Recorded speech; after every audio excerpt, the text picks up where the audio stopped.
payg'ambar alayhissalotu vassalom sahobai kiromlar bilan suhbat qurib o'tirgan edilar.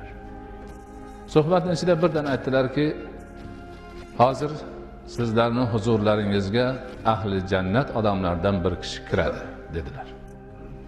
Hamma to'xtab qoldi. Katta bashorat.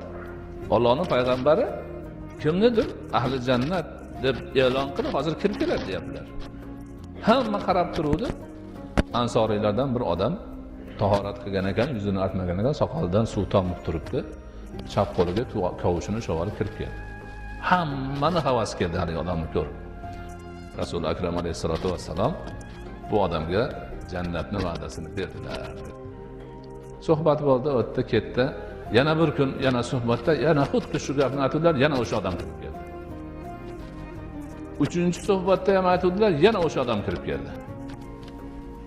Shunda Abdulloh ibn Amr ibn As radhiyallohu anhu juda qiziqqan ilmga o'ch sahobiy bo'lganlar. Paylab turdim deydilar. Paylab turib majlis tugagandan keyin haligi odam yurib ketganda orqasidan ergashib bordi. Uyiga yetib, "Ha, bu dedi, sizdan bir iltimosim bor." "Nima iltimos?" "Otam bilan oramizda bir gap o'tib qoluvdi, 1-2 kun uyga kirmay tursam degan niyatim bor edi. Agar uyingizda joy bo'lsa-yu, mana shu 3 kun mehmon qilib tursangiz." "Ha, xo'p. Kiring" dedi. Unda maqsad bu odam nima qilar ekanki bunaqa katta va'dani egasi bo'lib turibdi degan niyat bilan kirganlar. Kirib olib enaga paylabdilar, bu odam nima qilar? Hech narsa qilmasmi? Shu oddiy namozini o'qiydi, shu zikrini qiladi, bola chaqani tashvishi. Kechasi ham unaqa bir gap yo'q. Kechasi uyg'onib ketsa Allohni zikr qilar ekanlar, bo'ldi, boshqa gap yo'q. 3 kungacha hech narsa yo'qdi. Ha, bu bunaqa bir boshqa gap yo'q ekan bu odamda deb o'ylabdi-da. Keyin endi aytmasam bo'lmas ekan deb, "Birodar, men otam bilan oramizda gap ham o'tgani yo'q. Boshqa bir hojatim ham yo'q.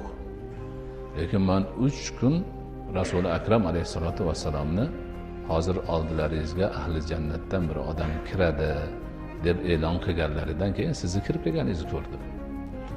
Men sizni o'sha jannatga kiradigan narsa nima ekan, bizdan ortiqcha nimaligi bor ekan deb bilmoqchi bo'ldim, hech narsa yo'q. Nima o'zi desa, o'zing ko'rgandan boshqa hech narsa yo'q dedilar. Ha, bo'pti-da, deb enaga odam noumid bo'lib chiqib ketib eshikka yetganda to'xtadi dedilar. Ko'rgan narsang o'zing ko'rgan. Undan boshqa hech narsa yo'q.